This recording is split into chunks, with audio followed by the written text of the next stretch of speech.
అలాగే నిన్న సాక్షాత్తు సింహాచలం దేవస్థానం నత్తపడిందని చెప్పి వారు వచ్చి భక్తులుగా భక్తులకు ఉన్న సామాజిక మాధ్యమాల ద్వారా ప్రజలకు తెలియజేస్తే మీరు వారి మీద కేసులు కట్టే పరిస్థితి అంటే మీరు ఎంతసేపు భయపెట్టే కార్యక్రమాలు చేస్తారు? సంవత్సర కాలంగా ఈ దేవాలయాల మీద జరుగుతున్న సంఘటనలు, ఓ పక్క తొక్సులాట్లు, అదే సింహాచలం దేవస్థానంలో గత చందనోత్సవంలో జరిగిన కార్యక్రమాలు, దాని నుంచి మీరు ఏం నేర్చుకున్నారు? నిన్న మరి చెప్తూ ఉంటే బాధ్యతగా ఉండాలా? బాధ్యతను ప్రజాప్రతినిధులు కానీ బాధ్యతను అధికారులు కానీ బాధ్యత తీసుకొని జరిగిన తప్పుని సరిదిద్దుకున్నాం, తప్పకుండా మరొకసారి పునరావృతం అవ్వకుండా చూస్తామని చెప్పాలి తప్ప భక్తుల మనోభావాలు దెబ్బతినే పరిస్థితి. ఇవాళ పులిహోరగా అంటే అదొక ప్రసాదం, అదొక భక్తిదావంతో తీసుకునేది. దాంట్లో స్వయంగా ఆ సింహాద్రి అప్పన్న స్వామి మాకు ఆ ప్రసాదాన్ని పంపారు అనే భావన భక్తుల్లో కలుగుతుంది. ఆ భక్తులు ఆ ప్రసాదాన్ని ఆ రకంగా చూస్తారు. తిరుపతి వెంకటేశ్వర స్వామి లడ్డూని తీసుకుంటే ఆ వెంకటేశ్వర స్వామి మాకు ఇచ్చారు అనే భావన ఉంటుంది. అలాంటిది మీరు ఈ రకమైన కార్యక్రమాలు చేయడం ఇది మంచి విధానం కాదు. మీరు దీని మీద తక్షణమే సంబంధిత అధికారుల మీద చర్యలు తీసుకోవాల్సిన బాధ్యత ప్రభుత్వానికి ఉంది. ఇది సీరియస్ ఆఫ్ ఇష్యూస్ జరుగుతూ ఉన్నాయి. కేవలం ఏమీ లేని తిరుపతి లడ్డు మీద అనేకమైన అభాండాలు వేశారు, కానీ ఎక్కడ ఏమీ లేదు. కానీ భక్తుల మనోభావాలతో ఆటలాడుకుంటుంది ప్రభుత్వం. ఇవాళ నిన్నటి రోజున చూశారు, నత్తపడితే సంబంధిత అధికారుల మీద చర్యలు తీసుకోవాల్సింది పోయి తిరిగి భక్తుల మీద కేసులు కడుతున్నారంటే మీరు ఎలాంటి సంఘటనలు జరిగినా మీరు చెప్పాల్సిన పని లేదు, మేము ప్రభుత్వం నచ్చినట్టు చేస్తుంది, మీరు ప్రజలకు తెలియజేయకండి అని చెప్పడం అంటే ప్రజల భావశాస్త్రం మీరు హరించే పరిస్థితి. రాజ్యాంగంలో వాళ్ళకి రాజ్యాంగ హక్కుల్ని మీరు కాలు రాసే పరిస్థితి ఈ ప్రభుత్వం. దీంట్లో అనేక సంఘటనలు ఉన్నాయి.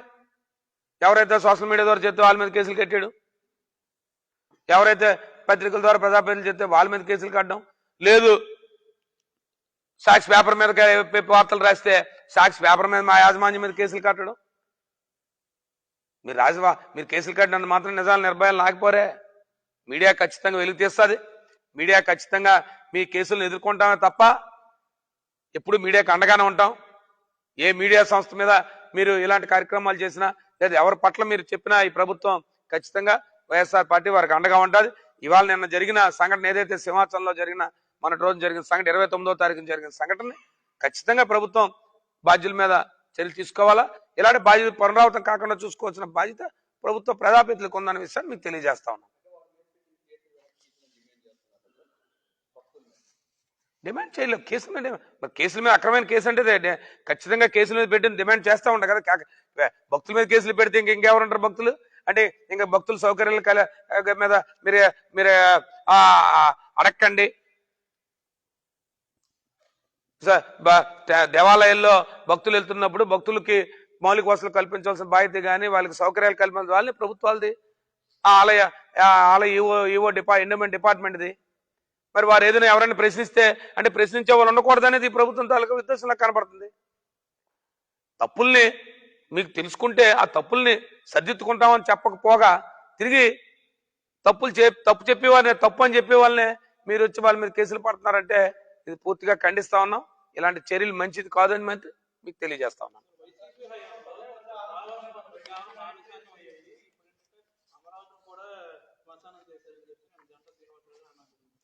ఒకసారి వారు ఏ సందర్భంలో అన్నారని నాకు తెలియదు, కానీ ఈ ప్రభుత్వం వచ్చిన తర్వాత అసెంబ్లీ వేదికగా కేంద్ర ప్రభుత్వం ఇచ్చిన రిపోర్ట్లో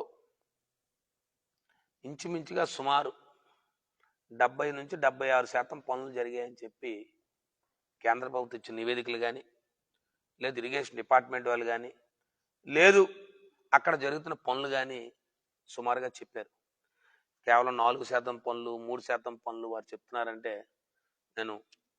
మరి వారు పూర్తిగా ఆధారాలతో మాట్లాడుతున్నారా లేదు ఈ ప్రభుత్వాన్ని విమర్శించాలి గత ప్రభుత్వాన్ని విమర్శించాలనే ఆలోచనతో వారు చెప్తున్నారా అనేది వారి విజ్ఞప్తికి వదిలేస్తున్నాను. ఒక బాధ్యతాయుతమైన వ్యక్తులు బాధ్యతగా కేంద్ర ప్రభుత్వం నుంచి ఎన్ని నిధులు వచ్చాయి దానికి సంబంధించి, ఎందుకంటే ఈ ప్రాజెక్ట్ పూర్తిగా government of India sponsor project, Polavaram project 100% government of India sponsor project. కేంద్ర ప్రభుత్వం ఎంత నిధులు ఇచ్చింది, దాని పర్యవేక్షణ కేంద్ర ప్రభుత్వం ఎంత చేస్తుంది, పోలవరం పనులు ఎంతవరకు వచ్చాయి, దాన్ని జరుగుతున్న కార్యక్రమాలు ఏంటి అనేది ఎప్పటికప్పుడు గత ప్రభుత్వంలో వైఎస్ఆర్సీపీ ప్రభుత్వంలో బహిర్గతంగా చెప్పి ఉంచాం.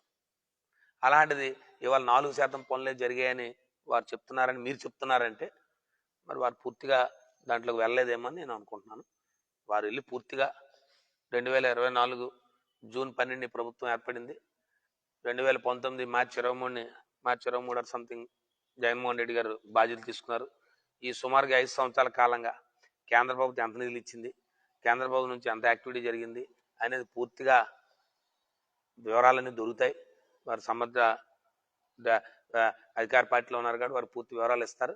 ఖచ్చితంగా అది నిరాధారం.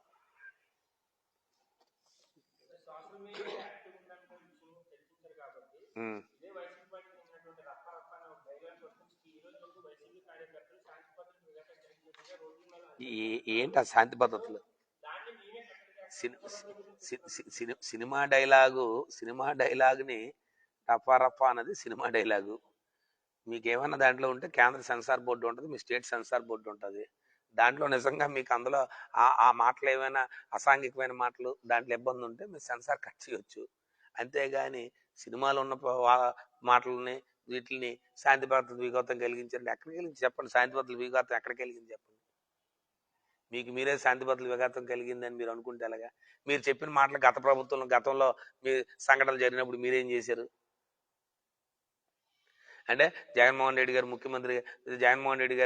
పుట్టినరోజు వేడుకలు ఇంత ఘనంగా జరిగిపోయాయని మీరు ఆక్రోశంతో మీరు చెప్పడం తప్ప, ఒక మాజీ ముఖ్యమంత్రి గారికి వాడవాడలా ఇంట్లోని ఎక్కడికక్కడే ఇవాళ ఆయన పుట్టినరోజు వేడుకలు జరుపుకుంటున్నారని మీరు మీరు మేమైతే ఆనందపడతాం.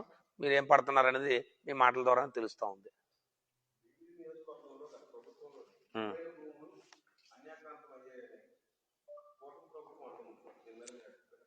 ఏది చెప్పినా రిలవెంట్గా పార్సల్ రిమార్క్స్ చేయకూడదు. పాసింగ్ రిమార్క్స్ పలానా దగ్గర జరిగింది, పలానా ప్రాంతంలో జరిగింది, లేకపోతే పలానా వ్యక్తి దీన్ని స్వాధీనపరుచుకొని చెప్తే దాని మీద స్పందిస్తాను. అంతేగాని వేగ్గా అన్యాక్రాంతం అయిపోయి లేకపోతే అయిపోయానంటే దానికి ఎక్కడ రిలవెన్స్ లేదు కదమ్మా.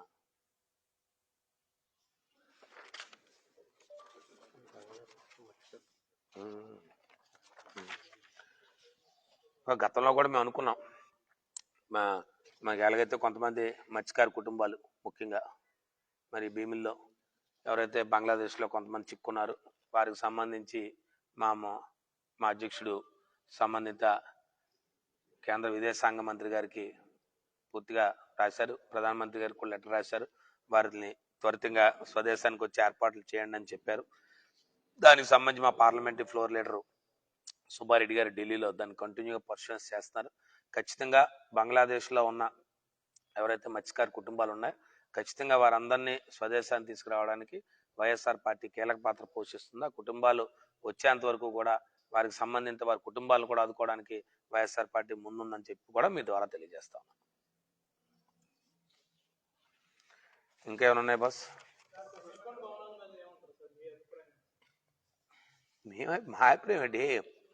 మాది విధానం, మాది అభిప్రాయం కాదు. రుషికొండ భవనాలు అనేది మా విధానం. మేము దేనికి కట్టామనేది మా మాజీ ముఖ్యమంత్రి గారు, మా పార్టీ అధ్యక్షుడు అది దేనికోసం కట్టామని చాలా క్లియర్గా చెప్పారు. మా విధానం, మాకు అభిప్రాయం ఏముంటుంది? మా విధానం ఏదని చెప్పాము.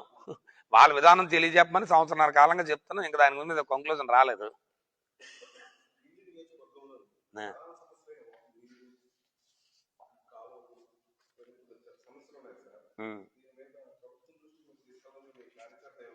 ఖచ్చితంగా ఎప్పటికప్పుడు స్థానికంగా ఎప్పుడు జరిగినా స్థానిక సమస్యలన్నీ కూడా మా సంబంధిత కార్పొరేటర్లు ఉన్నారు, మా వార్డు అధ్యక్షులు ఉన్నారు, ఆ సంబంధిత ఏరియాలో మా పార్టీకి సంబంధించిన రిప్రజెంటేషన్ మా వైఎస్ఆర్ పార్టీ ప్రజాప్రతినిధులు ఉన్నారు. వాళ్ళందరూ ఎప్పటికప్పుడు సంబంధిత అధికారుల దృష్టికి ప్రజల పక్షాన ఎప్పుడు ఈ కార్యక్రమం ముందుకెళ్తూ ఉంటాయి. గ్రామాల్లో అయితే మా గ్రామ సర్పంచులు, ఎంపీటీసీలు, లేదా మా ఎంపీపీలు, జడ్పీటీసీలు, మా పార్టీ అధ్యక్షులు అందరూ ఇప్పుడు కూడా ప్రజా సమస్యల పట్ల నేను కిందాడే చెప్పాను, అధికారం ఉన్నామా లేవా అన్నది ముఖ్యం కాదు. ప్రజల పక్షాన్ని నిలబడ్డం ముఖ్యది. అధికారం ఉంటే ప్రజల కోసం, ప్రజల తరపున పనిచేస్తాం, ప్రజల కోసం పనిచేస్తాం. ప్రతిపక్షం ఉంటే ప్రజల తరపున పనిచేస్తాం. బట్ అల్టిమేట్గా కామన్ ఇస్ ప్రజలు.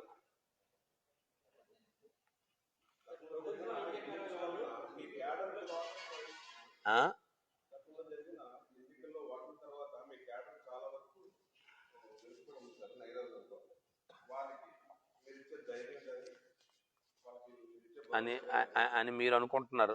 మా మా కేడర్ నైరాశ్యంగా ఉన్నారని, నిరాదరణని. మా వైఎస్ఆర్ పార్టీలో 175 నియోజకవర్గాల్లో 175 నియోజకవర్గాల్లో కూడా ఉత్సాహంగా ఉన్నాం. అందులో 175 నియోజకవర్గాల్లో తీసుకుంటే మొదటి 10 నియోజకవర్గాలు ఎంతైతే ఉత్సాహంగా ఉన్నాయో లిస్టులో భీముల నియోజకవర్గం ఉంటుంది. 175 నియోజకవర్గాల్లో కూడా చాలా ఉత్సాహంగా ఉన్నాం. అధికారం కోల్పోయామనే భావన కానీ ఎక్కడా కూడా లేదు. ఎందుకంటే అధికారంలో వచ్చిన వాళ్ళు కన్ఫ్యూజన్లో ఉన్నారు. అసలు ఎలాగ వచ్చామేంటనేది ఇంకా ఆ కన్ఫ్యూజన్ వాళ్ళకి తేలలేదు. కాబట్టి అధికారం పోయామనే భావనలో మేము లేదు. మీరు చెప్పిన ఉత్సాహం నిరుత్సాహం అన్నమాట చెప్తే పై 10 టాప్ 10లో తీసుకుంటే మా భీముల నియోజకవర్గంలో వైఎస్ఆర్ పార్టీ క్యాడర్ చాలా ఉత్సాహంగా ఉన్నారు. కాబట్టి అలాంటి